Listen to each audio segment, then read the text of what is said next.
tanah suku Auyu ini akan diambil itu awal mulanya itu ada yang kasih tahu atau Bapak sadar sendiri atau bagaimana itu? Awalnya itu 2013. 2013 dong sudah masuk di Anggai. Anggai. Nah, Sedangkan di wilayah saya itu di tahun 2017. oh 2017 akhirnya dong masuk di situ. Ya, 2017 itu di sosialisasi pertama. Itu PT IAL ini turun di Kampung Ampera, di Balai Kampung Ampera. Pada saat itu dalam pertemuan itu dalam sosialisasi mereka itu menyampaikan kepada kami masyarakat adat bahwa hanya datang, dengar, duduk, diam, dan pulang. Di situ pada saat itu saya langsung bantah bahwa tidak bisa. Kami punya hak untuk berbicara. Oh, maksudnya yang datang, duduk, dengar, diam, pulang itu masyarakat adatnya? Iya. Oh, saya pikir perusahaan datang kemudian kami cuma datang untuk dengar keluhannya masyarakat. Saya pikir begitu, ternyata terbalik ya.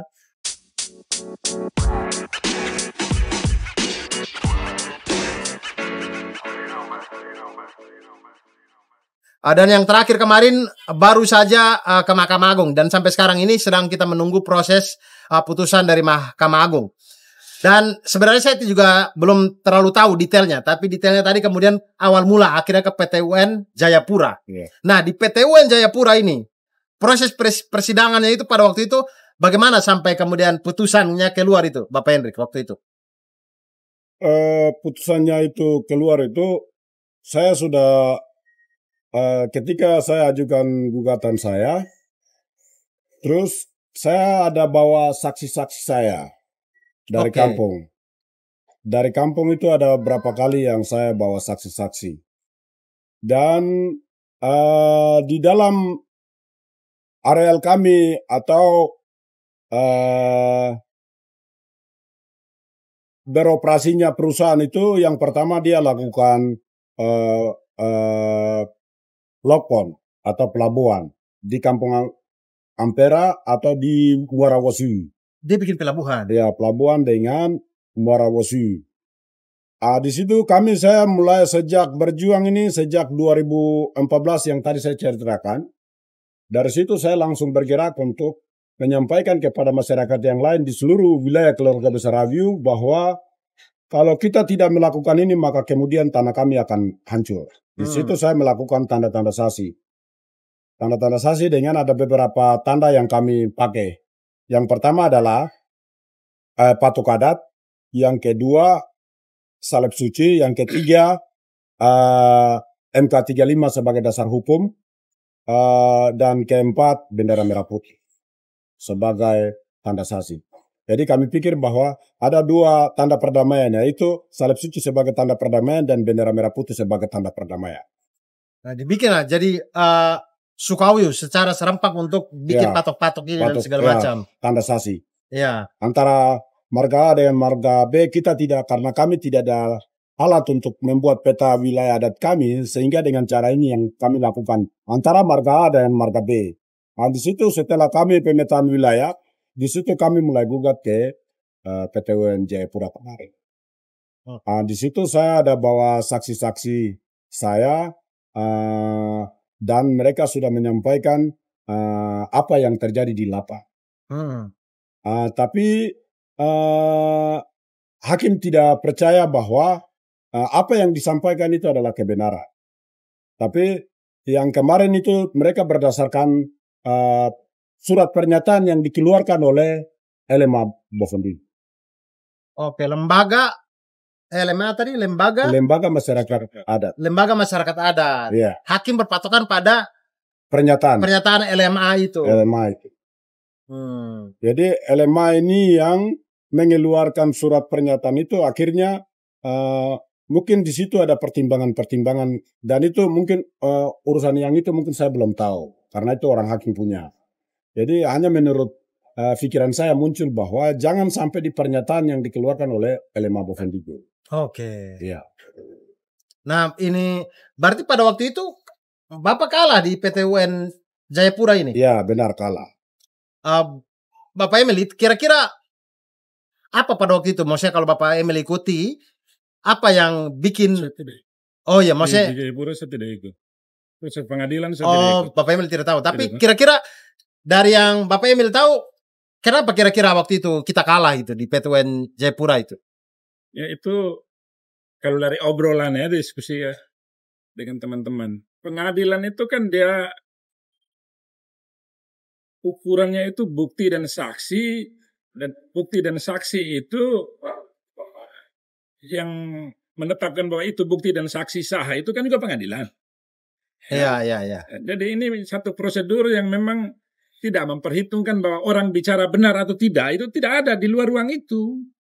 Jadi kita bawa 1.000 orang dari AUU untuk bilang bahwa itu tanahnya Margaworo, tapi kemudian ada tanda tangan dari LMA, itu Pengadilan istilah anak sekarang iya. kan nggak ngefek. Iya, pengadilan bisa bilang kalau 100 saksi yang dibawa itu tidak diakui oleh pengadilan. Nggak Bisa. ngefek. Terus bilang pengadilan harus independen dari tekanan sosial. Nah, Iya. macam-macam lah. Tapi artinya mereka bergerak berdasarkan satu prosedur yang sudah ditentukan oleh mereka sendiri. Sistem hukum kita kan. Jadi ada bukti, ada apa, dan bukti semua ada definisinya tuh dalam undang-undang tuh. Iya, iya. Gitu. Jadi kalau sudah ada tanda tangan LMA dan pernyataan bahwa Intan dilepaskan apa semua, dan kalau itu dalam aturan formal itu buat pertimbangan hakim itu, oke ya. Itu satu hal. Tapi bahwa hakim tidak bekerja berdasarkan hati nurani itu buat saya iya. Mungkin hakim juga tidak pernah lihat hutan barangkali. Jadi tidak mengerti penderitaan orang yang kehilangan hutan. Nah, sama seperti kita dua kan, saya juga kan pun nelayan. Kita baru mengerti penderitaan laut hilang. Iya, betul. Modal macam begitu sudah. Iya. Jadi ini orang-orang yang mengadili kasus masyarakat adat itu umumnya memang tidak tahu situasi kampung. Sama seperti orang-orang yang buat izin proyek, tidak tahu di sana ada manusia atau tidak. Iya. Kan semua bergerak hanya berdasarkan skema-skema yang abstrak. Iya.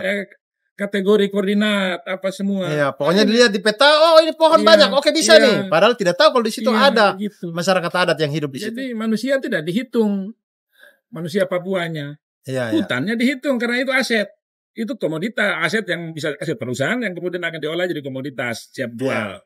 Nah, siap jual, dan kalau siap jual kan artinya dia dapat untung.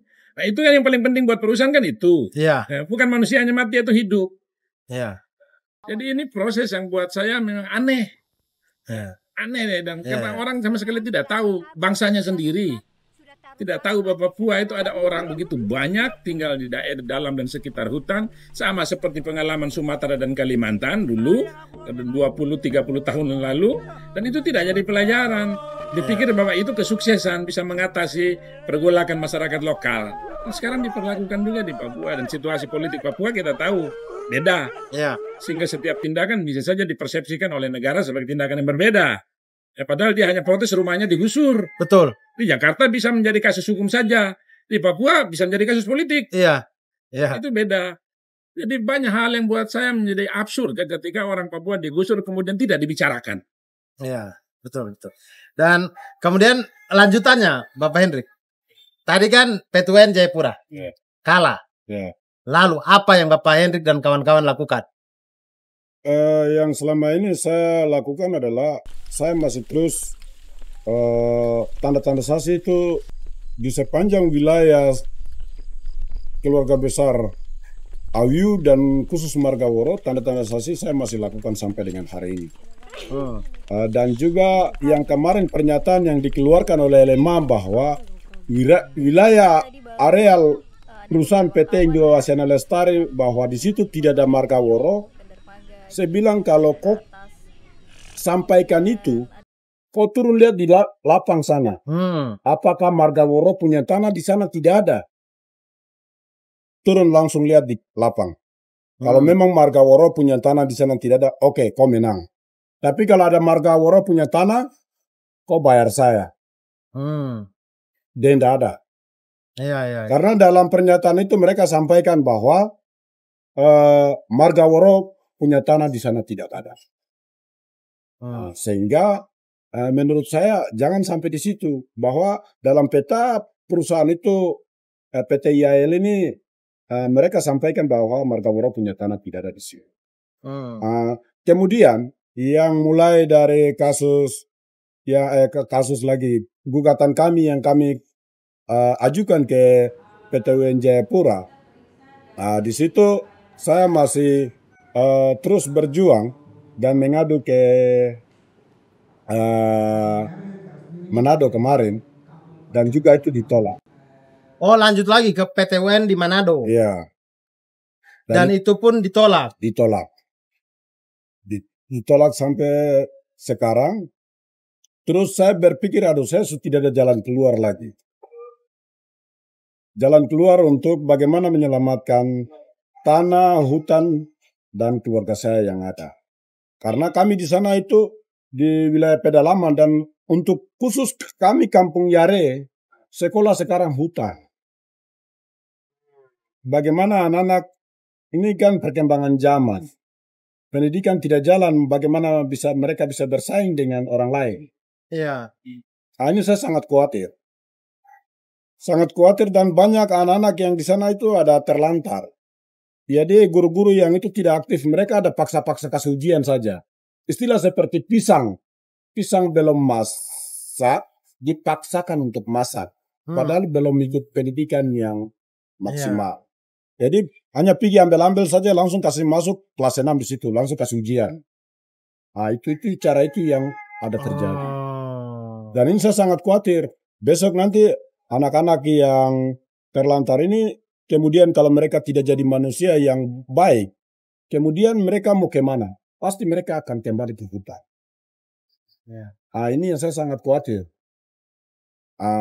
Maka di sini saya datang ke Jakarta, tujuannya bahwa coba Mahkamah Agung harus melihat persoalan ini dengan baik. Yang menjadi persoalannya begini. Dalam satu keluarga, adik kakak, ini satu keluarga, itu ada 6 orang. 3 ini menerima, 3 ini menolak. Ini yang bisa jadi konflik. Ketika konflik timbul, siapa yang mau tanggung jawab? Dan ini antara adik kakak kandung ini. Iya. Baku pukul. Ulahnya siapa? Ulahnya perusahaan. Sebenarnya antara kami adik kakak itu tidak pernah mau baku pukul. Iya. Tapi ketika dengan kehadiran perusahaan dan membawa kami ke sana, budaya-budaya dari luar membawa kami ke sana, untuk akhirnya saudara adik kakak kandung ini bisa jadi lawan. Iya. Itu yang kami khawatir. Padahal ini adik kakak kandung, 3 menerima, 3 menolak. Antara adik kakak, mungkin gara-gara uang saja, adik kakak kandung ini bisa baku bunuh. Itu yang kami khawatir. Dan terus kami sampaikan kepada pihak pemerintah. Kami sampaikan informasi itu untuk, pernah saya bikin demo damai ke DPR Bovendigul. DPR Bovendigul, oke. Ya, saya pernah bikin demo damai ke Bovendigul untuk mediasi kami duduk bicara soal ini. Tapi sampai hari ini belum mediasi kami. Juga ke Polres Bovendigul. Pernah kami usul untuk mediasi kami untuk duduk bicara soal ini. Tapi mereka sampaikan bahwa kamu duduk secara adat. Sedangkan duduk secara adat ini ada 2 kubu. Kalau ketika kami ada sambil duduk baru berbicara, kalau konflik timbul baku bunuh, siapa yang mau tanggung jawab? Ini yang kita takut. Jadi harus ada pihak pemerintah, juga pihak keamanan untuk mendampingi kami dalam proses itu. Supaya kami bisa mengatur secara undang-undang yang berlaku di negara ini. Itu maksud kami. Jadi kami tidak mau tuh saudara jadi lawan. Kami ingin cari jalur yang pas untuk kami jalan dengan jalan damai. Itu tujuan kami. Tapi kalau kami langsung antara keluarga dan keluarga kami duduk mau musyawarah untuk ini karena ada pihak perusahaan yang menggunakan keluarga-keluarga kami itu. Betul. Ini yang kami takut ketika kami duduk musyawarah. Kalau yang dia berpikir positif, oke, kami bisa duduk dengan keadaan damai. Tapi kalau tidak, bisa konflik. Dan itu saya pernah lakukan di kampung saya. Baru-baru ketika kita duduk bicara soal tanah itu, langsung timbul konflik. Akhirnya hampir saya sendiri yang jadi korban. Ini sudah terjadi di kampung saya. Kami di sana ada 3 orang yang menerima. 3 orang itu satu kampung mau bunuh dia. Saya kembali pele semua. Saya berusaha sampai kasih damai mereka. Ini sudah mau terjadi. Ini yang kami khawatir. Ketika ada pembunuhan, maka di situ akan timbul kerusuhan. Iya. Dan ini sudah terjadi di kampung. Ketika saya kasih kumpul mereka semua duduk untuk kami musyawarah dengan baik, Di situ satu sudah mulai, kan ini masyarakat Tawa. Masyarakat Tawa beda. Dan kalau tidak ada pihak keamanan, bisa bahaya. Jadi antara kita dan kita duduk, saya sudah pernah lakukan itu dan sudah timbul konflik. Dan baru-baru mereka, gara-gara itu, dusun, mereka baku potong di hutan. Dan itu sudah terjadi di kampung. Jadi sampai kalau ketika perusahaan masuk, maka konflik akan timbul. Kalau konflik timbul, siapa yang mau tanggung jawab? Iya. Dan ini kita keluarga saya di kakak kandung. Baru kami mau baku bunuh kembali. Ulahnya siapa? Nah, itu kami tidak mau begitu. Nah, sehingga pemerintah harus melihat hal ini secara baik supaya menjalankan sesuai dengan prosedur hukum yang berlaku di negara ini. Supaya investasi jenis-jenis itu bisa dicabut semua supaya antara kami dengan kami itu bisa kembali. Bisa damai lagi. Iya betul sekali.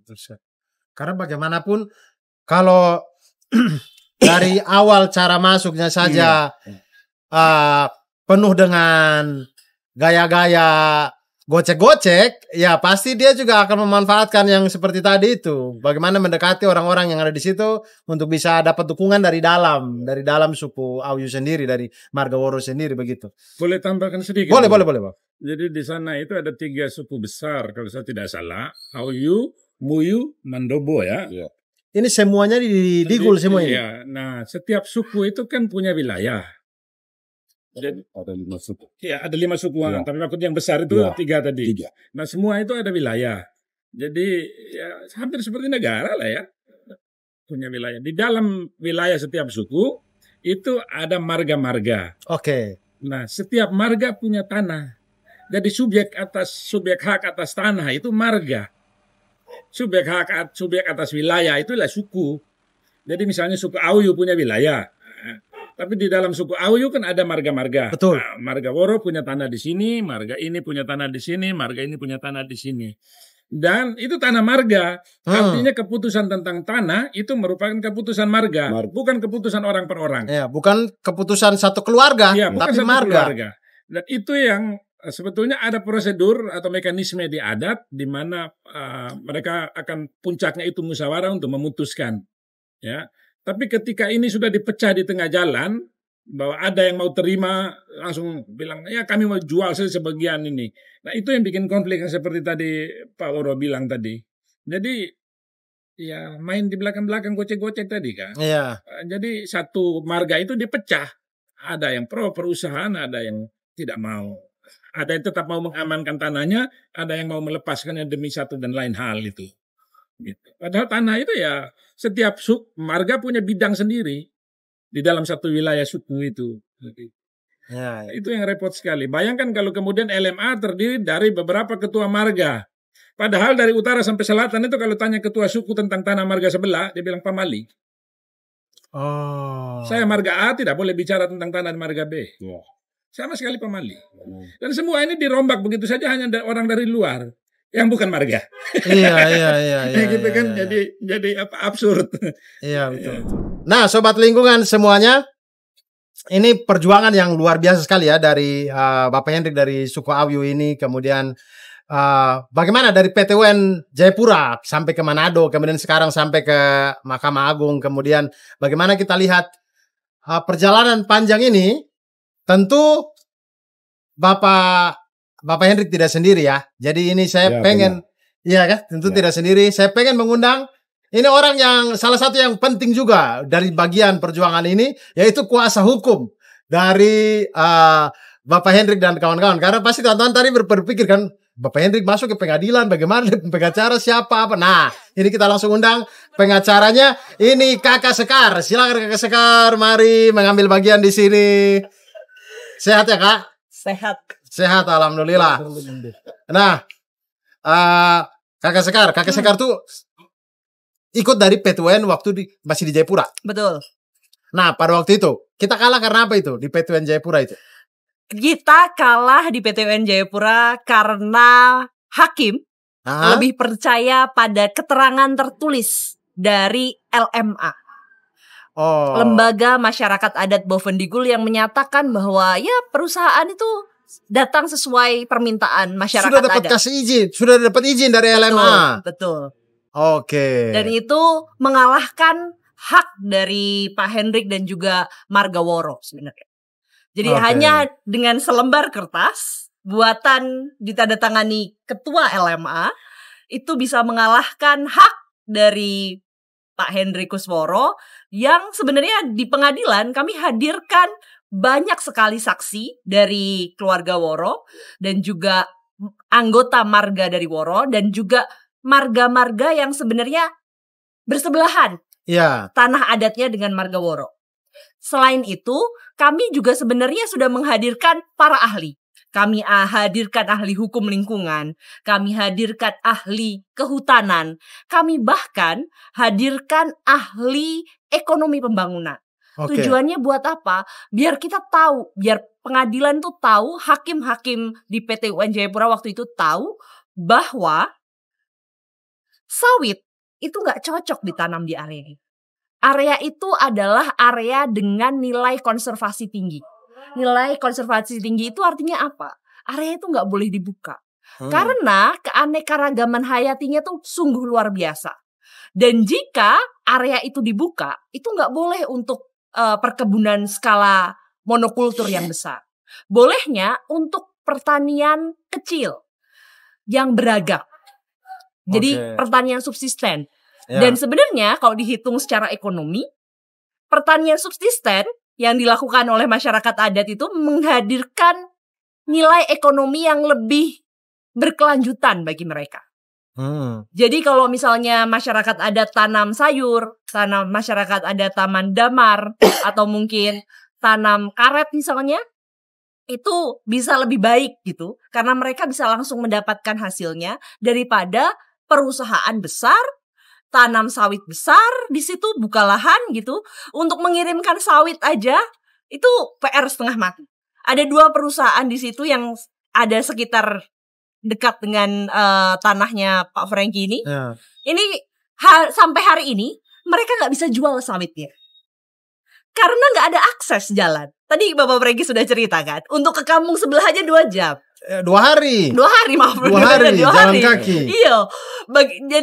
Jadi ya bagaimana antar sawit? Antar sawit itu kan pakai drum-drum besar kan? Itu butuh infrastruktur yang luar biasa, butuh jalan yang bagus. Dan artinya kalau mau bikin infrastruktur ya berarti akan membuka hutan itu pasti. Betul. Dan itu sebenarnya tidak menghasilkan keuntungan yang langsung cepat ke masyarakat adat. Padahal masyarakat adat itu butuhnya apa? Butuh petikes langsung yang mereka bisa gunakan beli makan tiap hari. Nah itu gak bisa dihadirkan tuh dengan pertanian skala besar monokultur tadi yang dikuasai perusahaan. Artinya ahli-ahli sudah datang, saksi-saksi sudah ada, bahkan tidak hanya dari marga Woro, marga sebelahnya pun sudah didatangkan, tapi hakim lebih melihat satu kertas yang datang dari LMA itu. Iya. Akhirnya kalah lah di situ. Lalu kemudian tadi saya sempat dengar dari Pak Hendrik ke Manado. Iyo. Nah di Manado bagaimana yang di pengadilan di Manado itu? Iyo. Hal yang menarik sebenarnya dari kasusnya Pak Hendrik ini adalah ini pertama kali disidangkan kasus yang setidaknya dari masyarakat adat ya. Ketika Pengadilan Tinggi Tun itu digeser dari Makassar ke Manado. Jadi ada pergeseran pengadilan. Jadi pengadilan tinggi yang tadinya di Makassar itu ke Manado. Itu dilakukan kenapa? Karena di Papua belum punya Pengadilan Tinggi Tun. Jadi di Papua itu hanya punya pengadilan negeri tingkat 1 saja. Tanah sebesar itu tidak ada pengadilan tinggi. Jadi dia harus pindah pulau ke Manado. Itu biayanya besar begitu kan kalau misalnya mau ke sana. Betul, berperkara di dalam kota sendiri saja besar, apalagi berperkara harus di luar kota. Betul, tadi aja Pak Franky berperkara ke Jayapura itu luar biasa. Luar biasa. Betul. Nah, kalau di pengadilan tinggi itu tidak ada sidang lagi Kakak Abdur. Jadi hakim di pengadilan itu hanya akan menilai berdasarkan fakta-fakta yang sudah ada. Nah, penilaian itu dibagi menjadi 2. Pertama, penilaian material. Pertama penilaian formil maksud saya. Formil itu soal syarat-syarat administratif. Baru setelah itu material.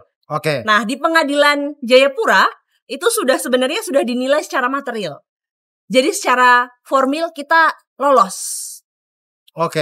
Nah, sementara di PT Tun Manado ini kita bahkan gagal untuk lolos di materi formil. Oh, berarti materialnya nggak diuji dong, dinilai, nggak dilihat. Belum dinilai. Iya. Alasannya sangat konyol. Alasannya? Karena sudah kadaluarsa. Kadaluarsa kasus ini berapa lama dulu? Jadi harusnya ada tenggang waktu di antara 90 hari setelah izin itu diterbitkan, kita boleh gugat. 90 hari saja. Itu 90 hari harus waktu jam kerja gitu ya. Waktu jam kerja. Nah, di Papua itu ada hari-hari libur. Seperti kayak mungkin di Bali juga sama kan. Ada hari-hari libur. Yang di daerah lain tidak ada. Tidak ada. Betul. Nah, permasalahannya hakim di PT Tun Manado ini nggak mempertimbangkan itu. Ini yang sebenarnya di dalam dunia hukum kami sering sebut dengan rasisme struktural. Jadi secara tidak sadar hakim itu rasis dari dalam. Mungkin dia bahkan nggak ngecek tuh bahwa ada dokumen hari libur daerah.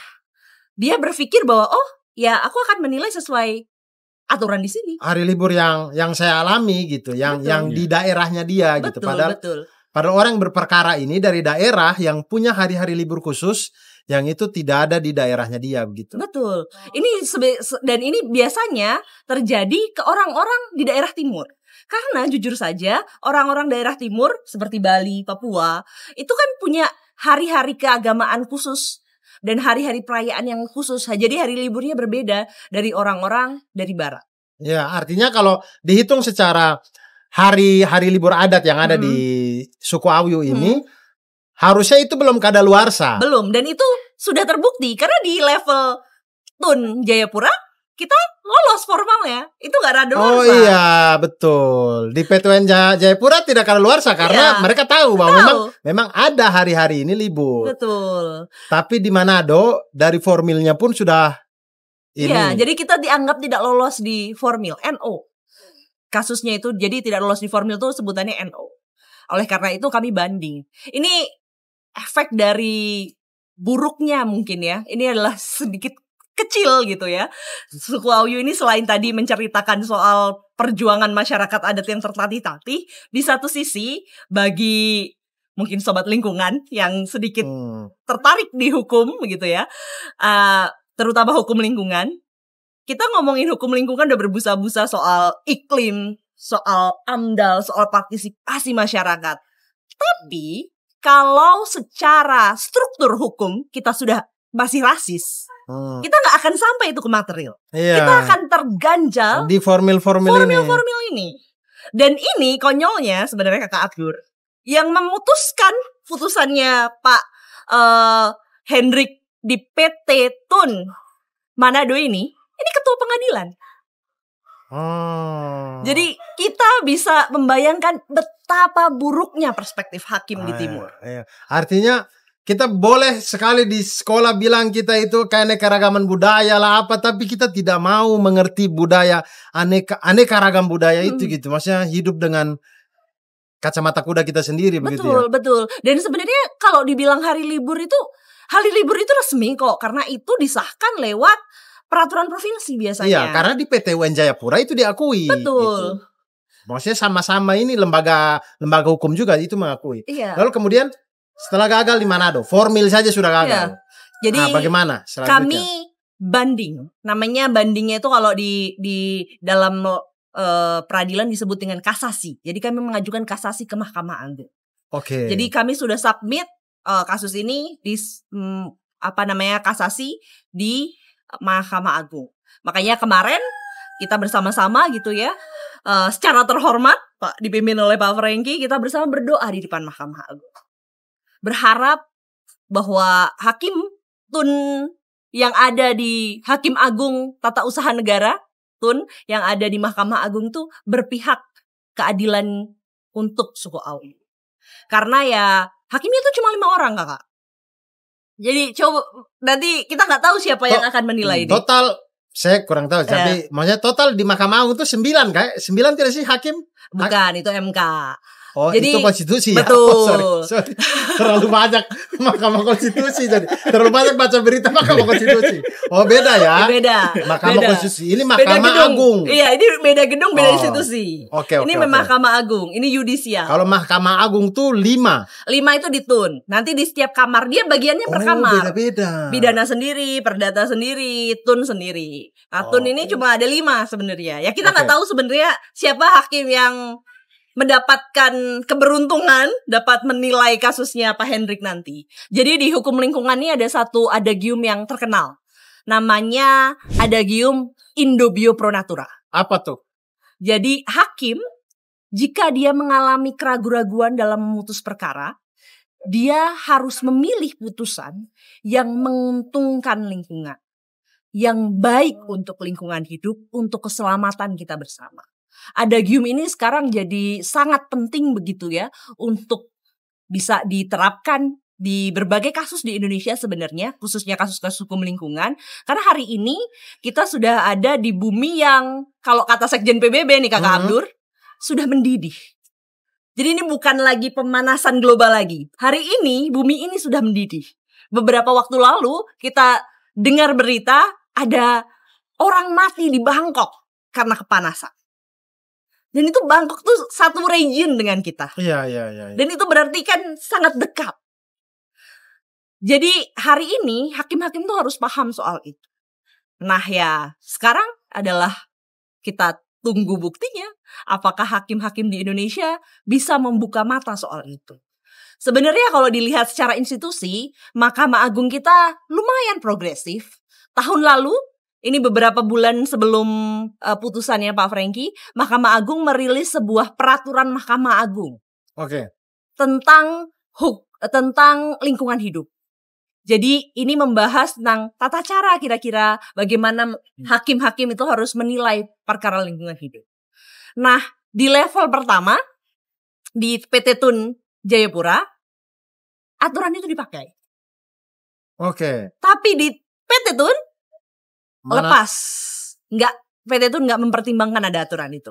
Oh, okay. Nah, kita cek nih sekarang. Apakah peraturan itu dipertimbangkan sama Mahkamah Agung di level kasasi? Ini ya tantangan kita sih sebenarnya sebagai negara yang ya tertatih-tatih ya mengejar ketertinggalan ini, apalagi di reformasi hukum. Yang ingin saya tanyakan ke Mbak Sekar, mungkin ke Bapak Emil juga boleh, ke ini Bapak Hendrik juga boleh. Maksudnya yang ingin saya tanyakan secara track record, maksudnya tadi kan saya baca seperti data itu kan kita di Sumatera kita kalah, di Kalimantan kita kalah, Papua ini adalah benteng terakhir dari bagaimana kita menyelamatkan Indonesia dari kondisi iklim dan segala macam. Inilah benteng terakhir kita. Maksudnya kita itu berarti punya track record selalu kalah lawan negara gitu. Nah, untuk mempertahankan hutan di Papua ini ada strategi khusus nggak kan? Biasa kalau pelatih bola udah kalah terus, dia rombak lah itu formasi, ada peminjaman pemain atau bagaimana. Nah, kira-kira apa strategi yang dilakukan untuk bagaimana biar kita bisa menang lah untuk benteng terakhir kita ini? Sebenarnya strategi itu sedang kita mainkan sekarang Kakak Abdur. Jadi menggunakan pendekatan iklim tadi ya sebenarnya sebagai salah satu senjata kita. Sebelumnya kita kalau ngelawan negara sebagai masyarakat adat, kita defense-nya sebagai lawyer paling ya ini tanah masyarakat adat, dia punya haknya. Nah hari ini kita nggak cuma ngomongin soal hak masyarakat adat, tapi kita bicara soal hak lingkungan hidup, kita bicara soal iklim. Bahwa hutan yang ada di Papua itu juga berpengaruh loh kalau dia hilang tentang apa yang kita rasakan hari ini di Jakarta atau mungkin di Depok sekarang. Iya. Oh, nah, saya paham. Mungkin isu itu belum bisa kita mainkan di awal-awal dulu karena iklimnya belum terlalu berasa. Betul. Sekarang lah bisa isu itu dimainkan karena memang berasa sekali sekarang itu ya. Benar. Ya, nah itu. Jadi ini kita sedang sebenarnya salah satu, kalau perkaranya Pak Frank ini salah satu perkara pertama masyarakat adat tampil sebagai penggugat langsung di pengadilan bicara soal iklim. Gak cuma bicara soal masyarakat adat aja, gak cuma bicara soal hak-haknya masyarakat adat. Ya. Dan ini adalah cara yang cukup baru sebenarnya, dan hari ini jadi metode yang sedang dipraktekkan di seluruh dunia, namanya litigasi iklim. Jadi semua perkara lingkungan tuh nggak cuma sekedar lingkungan, pencemaran, nggak cuma sekedar pencemaran udara atau pencemaran air, atau nggak cuma sekedar kerusakan, tapi kita bicara soal kaitannya dengan iklim. Karena dengan kekuatan iklim itu, kita bisa bicara bahwa hari ini apa yang kita pertahankan itu nggak cuma sekedar untuk kita hari ini, Kakak Abdul. Ini bukan cuma buat Bapak Frankie saja, tapi ini untuk seluruh generasi Margaworo selanjutnya dan untuk anak cucu kita. Seluruh kita Indonesia. Betul. Jadi itu yang kita pakai hari ini. Dan Bapak Emil terkait iklim ini, Bapak. Yang saya tahu nanti Bapak Emil bisa cerita juga. Maksudnya yang saya tahu Indonesia itu secara pertemuan dunia kita itu juga dikasih target Indonesia kalian segini ya tahun Paris Agreement atau apa begitu. Nah itu kalau misalkan hutan kita diambil terus model begini, kita bisa tidak mencapai target yang dituntut sama dunia kepada kita Indonesia ini gitu. Kalau ditanya ke saya tidak yakin. Ya, jadi kalau kita lihat misalnya data deforestasi, ya terus rencana investasi, jadi masih potensial ini, masih baru akan. Yang deforestasi sudah, hutan sudah hilang. Nah, yang akan hilang ini kita lihat dari proyeksi rencana investasi. Nah, itu gila-gilaan di Papua. Gila-gilaan. Jadi kalau kita lihat dari dua aspek itu saja. Hutan yang sudah rusak atau sudah habis dan pemulihannya belum berjalan. Faktor kedua adalah rencana investasi yang juga targetnya di tanah yang berhutan, maka kemungkinan tipis sekali bahwa kita akan mencapai target dari semua komitmen internasional kita, bahkan termasuk yang namanya NDC ya, National Determined komitmen atau apa ini? Saya lupa. Pokoknya itu komitmen nasional kita kepada dunia internasional bahwa pada tahun 2030 apa sekarang 2000 berapa 2030. Nah, itu kita harus mencapai penurunan emisi sekian. Jadi kita nih istilahnya sudah janji kemana-mana.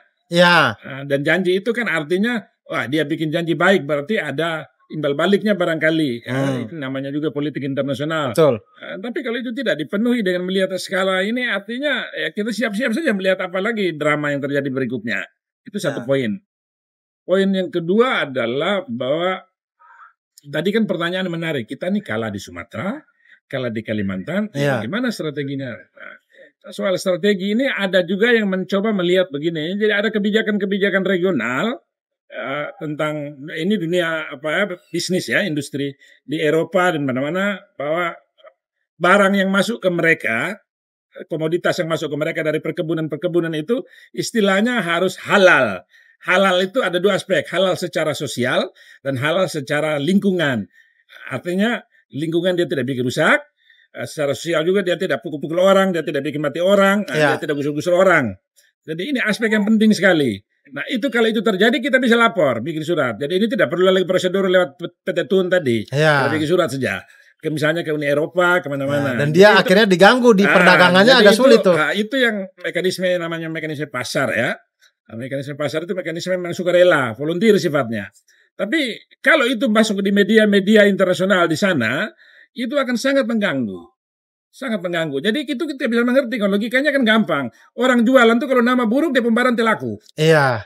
Nah itu prinsip utamanya itu. Mekanisme pasar itu yang kita ganggu begitu. Jadi kita kasih tunjuk saja dia punya muka buruk, perilaku buruk. Nanti barangnya tidak akan laku. Jadi prinsipnya sederhana sekali. Cuma ya efektivitasnya itu juga oke, dia betul berpengaruh, publik di sana beri reaksi, tapi yang buat keputusan mereka di atas ini. Ya, betul. Jadi bagaimana, makanya saya bilang drama. Bagaimana ya drama itu kita hanya ikut saja, tapi bahwa strategi yang kita tersedia untuk kita itu ya, kemudian melalui strategi media strategi media, karena kita tidak punya apa-apa, kita hanya punya kata-kata. Betul. Dan kalau kata-kata itu keluar, orang juga punya telinga. Sederhana saja, orang ada mata untuk baca, orang ada telinga untuk dengar, ya seperti ini. Ini kalau tidak ada yang dengar, rugi sekali kita nih sore ini. Mudah-mudahan sih teman-teman semuanya, sobat lingkungan semuanya, kita saling mendengarkan. Sobat lingkungan juga bisa komen. Jadi maksudnya kita bisa saling berbagi pandangan. Saya pengen tanya lagi ke kakak Sekar ini. Kak, sekarang maksudnya tentu kita berencana, kita melakukan yang terbaik dan segala macamnya. Tapi maksud saya, bagaimana kalau kita juga harus siap ketika apa yang kita rencanakan ternyata tidak berjalan semestinya. Yang ingin saya tanyakan, bagaimana kalau kita ternyata di Mahkamah Agung ini kita kalah? Kira-kira ke depannya itu langkahnya bagaimana itu? Ini pertanyaannya Kakak Abdur sama seperti pertanyaan bos saya ketika saya punya ide ini. Iya. Jadi Sekar, kalau kamu nanti gugat-gugat ini terus kalah, kamu mau apa? Iya. Saya selalu bilang, saya tidak pernah bersiap untuk kalah. Karena dalam konteks memperjuangkan hak, memperjuangkan alam, memperjuangkan bumi ini, dan memperjuangkan kehidupan kita sendiri, manusia, untuk bisa bertahan lebih lama, sebelum punah, itu bukan perjuangan yang harus berhenti. Dia harus terus berlanjut. Itu seperti kayak kita jadi khilafah dalam Islam kan. Kita terus berlanjut. Gitu. Jadi saya rasa apapun yang terjadi, kita harus terus kreatif untuk bisa melawan. Nah, kalau misalnya kalah, seperti apa? Ya, kita bisa tetap terus melawan. Caranya bagaimana? Ya, caranya adalah kita pertahankan tanah adat kita. Kita jaga begitu. Kita bantu Kakak Franky untuk jaga tanah adatnya. Jadi sebelum perusahaan itu masuk, kita pastikan Kakak Franky dan teman-teman doang punya kekuatan untuk mempertahankan itu. Karena kalau dari pertarungan kertas ini, pertarungan antar izin ini kita kalah, ya satu-satunya yang bisa kita perjuangkan adalah pertarungan ruang hidup, bukan? Iya. Dan menjaga apa yang ada di sana. Jadi ya kalau misalnya kita harus berjuang dengan Kakak Franky di bawah, ya kita lakukan itu. Dan tentu saja itu semuanya membutuhkan bantuan sobat lingkungan semuanya. Kan kalau yang ngomel cuma saya, yang ngomel cuma Kakak Emil, yang ngomel cuma Kakak Abdur, itu beda. Dengan yang mengomel 10 juta orang. Betul. Oleh karena itu, hari ini sebenarnya tujuan podcast ini adalah mengajak lebih banyak orang sadar untuk terus ngomel. Karena barangkali mengomel itu adalah bagian dari perjuangan kita menjadi khilafah. Betul.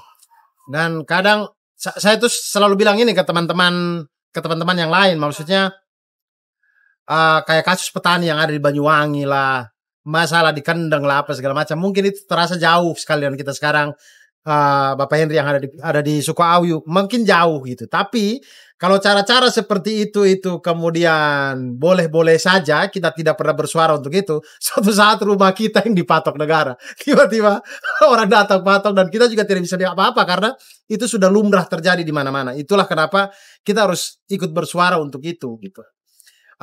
Untuk Bapak Henry mungkin pertanyaan yang sama seperti Kak Sekar tadi, maksudnya kalau ternyata Mahkamah Agung ini tidak memenangkan kita, bagaimana Bapak Henry dengan kawan-kawan, keluarga mereka di sana ini? Saya tidak bisa membayangkan bagaimana 375 marga yang ada di situ pindah dari tempat yang dari nenek moyang, dari tete mereka dulu semua sudah di situ, baru kemudian harus pindah. Itu saya tidak bisa membayangkan sih. Jadi bagaimana itu nanti?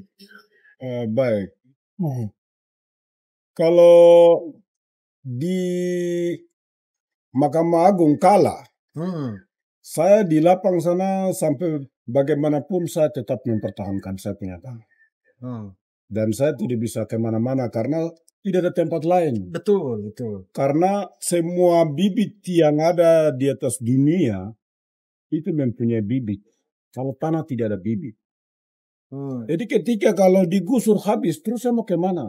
Kalau pindah ke lain itu sudah marga lain punya, sudah suku lain punya. Ya, jadi Mahkamah Agung harus benar-benar melihat persoalan ini dengan baik. Apakah pemerintah punya bibit tanah? Ketika digusur habis terus pemerintah bisa kasih bibit untuk kami tanam baru dan kami 300 lebih marga itu bisa pindah ke tempat lain. Ini harus dipikir baik. Terus soal pernyataan yang dikeluarkan LMA, menurut LMA itu bahwa dia punya hak untuk menandatangani atas tanah adat kami. Dia sendiri tidak sadar bahwa dia sendiri itu orang adat dan dia tahu bahwa seluruh orang Papua tanah yang kami tempati itu bukan tanah pribadi satu orang. Itu tanah marga dan itu sudah dimeteraikan. Kalau Frankie di mana saja boleh pakai nama Frankie. Tapi kalau marga Woro itu sudah dimeteraikan dan itu sudah ada tata batasnya. Jadi di sana itu tidak ada tanah namanya perorangan, tidak ada. Di sana yang ada adalah tanah marga. Jadi yang LMA keluarkan pernyataan bahwa marga Woro punya tanah tidak ada di PT Indo Asian Lestari. Kalau memang LMA sampaikan itu, LMA terjun ke lapang. Padahal kamu itu ditugaskan untuk melihat masyarakat adat dan kamu adalah lembaga masyarakat adat untuk melihat persoalan-persoalan ini. Tapi mereka lebih fokus ke transaksi jual beli tanah, bukan melindungi kami masyarakat adat. Itu yang saya lihat seperti itu. Dan selama ini LMA itu kami di Bovendigul menurut saya ya tidak bagus karena yang menandatangani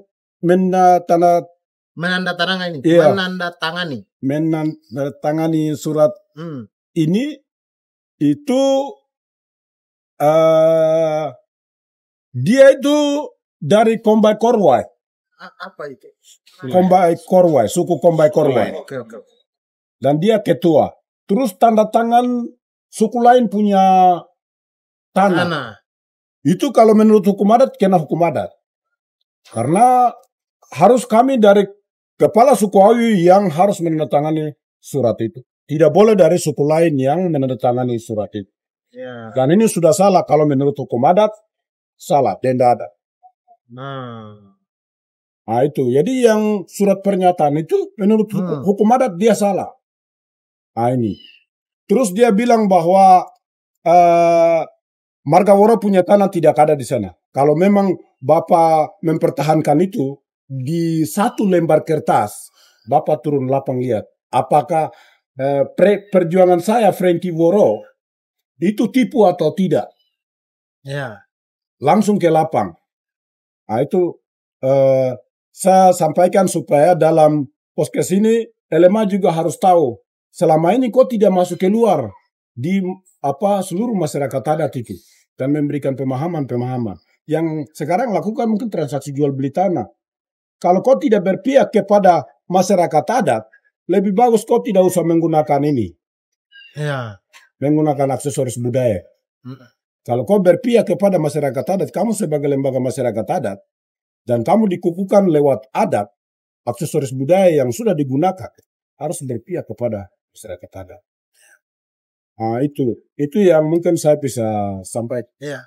Terima kasih banyak Bapak Hendrik. Jadi kemudian teman-teman, maksudnya sobat lingkungan semuanya, ini kan konflik agraria ini, itu perebutan paksa oleh industri ekstraktif, itu mungkin juga akan dialami oleh suku-suku yang lain. Kita tidak mendoakan, tapi maksudnya melihat dari bagaimana rencana investasi itu segala macam mungkin akan terjadi, akan dialami. Mungkin ada suku-suku Awiu lain di daerah yang lain juga.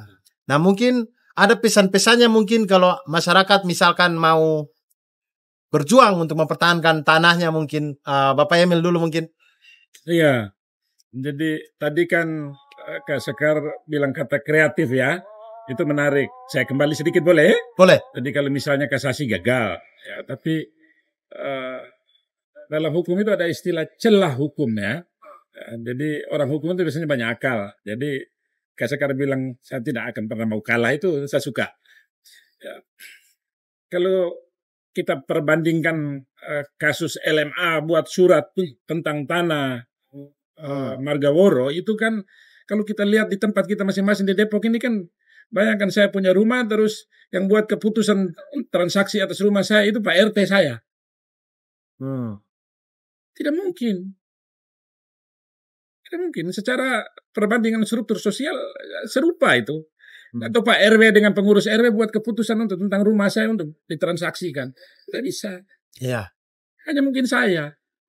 Dan saya pun tidak mungkin sendiri dengan istri dan anak saya. Karena di situ ada ruangan-ruangan mereka, kamar-kamar mereka. Nah itu sama seperti tadi. Tidak mungkin ketua LMA itu buat itu terus itu menjadi satu hukum yang mengikat, satu argumen hukum yang benar. Tidak bisa. Itu soal kreativitas. Jadi sebetulnya bisa dicari celah-celah hukum. Yang kedua, kreativitas yang lain itu sekarang Indonesia ini kan kalau viral biasanya goyang di atas. Nah, itu. Jadi mungkin orang-orang kreatif seperti Bung Abdur mereka ini yang kita harapkan menciptakan ruang-ruang kreatif di mana ini menjadi viral. Banyak orang yang kemudian diakal-akalin sehingga akhirnya harus lepaskan dia punya rumah, dia punya sanak saudara, dia punya kebun, dia punya macam-macam. Itu memang harus andalan dari banyak orang. Tidak mungkin LSM sendiri. Tidak mungkin. Gitu. Terus yang ketiga tadi akan ada lagi banyak yang lain ya. Nah, kami dengan beberapa teman hukum itu sudah diskusi ini dari dulu. Dari dulu maksudnya dari 2022. Jadi kita tuh sudah bicara kemana-mana menetapkan peta di mana belum ada proyek masuk. Tapi kita lihat rencana pengembangan wilayah. Dan itu kampung-kampung yang belum ada tapi ada potensi akan kena investasi, kita omong di situ. Kita beri training di situ, kita beri training paralegal, kita beri training hukum, kita beri training tentang cerita-cerita begini, kita omong dengan mereka. Jadi itu kita lakukan, itu antisipasi. Supaya orang tahu bahwa orang datang dengan kata-kata manis, dengan baju bagus, dengan klinis, didampingi bupati sekalipun, belum tentu niatnya untuk bikin kita baik-baik saja. Begitu. Untuk tidak mengatakan bahwa niat jahat. Begitu pengambil dari saya. Kakak Sekar mungkin ada? Singkat saja. Ini, saya ingat Bang Emil dulu pernah bercerita hal ini ke saya waktu saya masih muda belia. Baru icik memulai karir ini semua. Bang Emil bilang satu hal. Masyarakat adat itu bertahan. Dia hidup, ya hidupnya bertahan. Sementara yang datang ada satu kelompok manusia yang dia disebut hidup kalau dia tumbuh. Itu namanya perusahaan. Jadi bisnis itu kan datang dan bisa disebut dia hidup kalau dia terus tambah laba. Sementara hari ini masyarakat adat itu hidup karena mereka bertahan. Belum segera disahkan. Dan saya ingin menyampaikan ke teman-teman semua, kita harus sadar gitu, bahwa bertahan hari ini itu juga hidup. Dan kadang-kadang kita bahkan perlu terus bertahan karena itu adalah salah satu cara kita untuk terus mencintai hidup ini dan mencintai bumi. Jadi buat orang-orang yang hari ini sedang bertahan dengan apapun masalahnya, terutama masalah lingkungan seperti teman-teman masyarakat adat, kita harus terus hargai itu dan jangan berhenti untuk bertahan. Karena bertahan barangkali juga adalah cara terbaik untuk mencintai hidup itu dan mencintai bumi itu. Terima kasih banyak. Terima kasih banyak Kakak Sekar. Terima kasih banyak Bapak Emil. Terima kasih banyak. Bapak Henry mungkin ada lagi? Ya, masih ada lagi. Oh, masih ada. Silakan mau disampaikan. Singkat mungkin bisa. Baik. Ini saya hanya mau sampaikan kepada Mahkamah Agung. Ya. Bahwa coba Mahkamah Agung lihat persoalan ini. Begini. Bahwa coba Mahkamah Agung punya rumah yang sekarang di Jakarta. Tanpa sepengetahuan bapak atau ibu yang bertugas sekarang, tanpa mengetahui, terus rumah itu dijual atau digusur. Bagaimana perasaan bapak? Apakah itu tidak sakit atau sakit? Itu coba Mahkamah Agung coba lihat itu. Tanpa sepengetahuan rumah bapak itu digusur atau dijual. Ketika bapak pulang sampai di rumah, bapak lihat rumah itu sudah digusur atau sudah dijual, bagaimana perasaan? Apakah itu sakit atau tidak? Itu. Terus yang berikut, di sini saya mau sampaikan kepada mahkamah bahwa dilihat persoalan ini dengan baik. Apa yang dikeluarkan oleh LMA, satu lembar kertas itu, apakah mau percaya yang satu lembar kertas itu atau yang sekarang saya ada bicara? Mau dengar LMA atau saya? Apakah saya ini penipu atau LMA? Apakah LMA yang benar atau saya yang benar?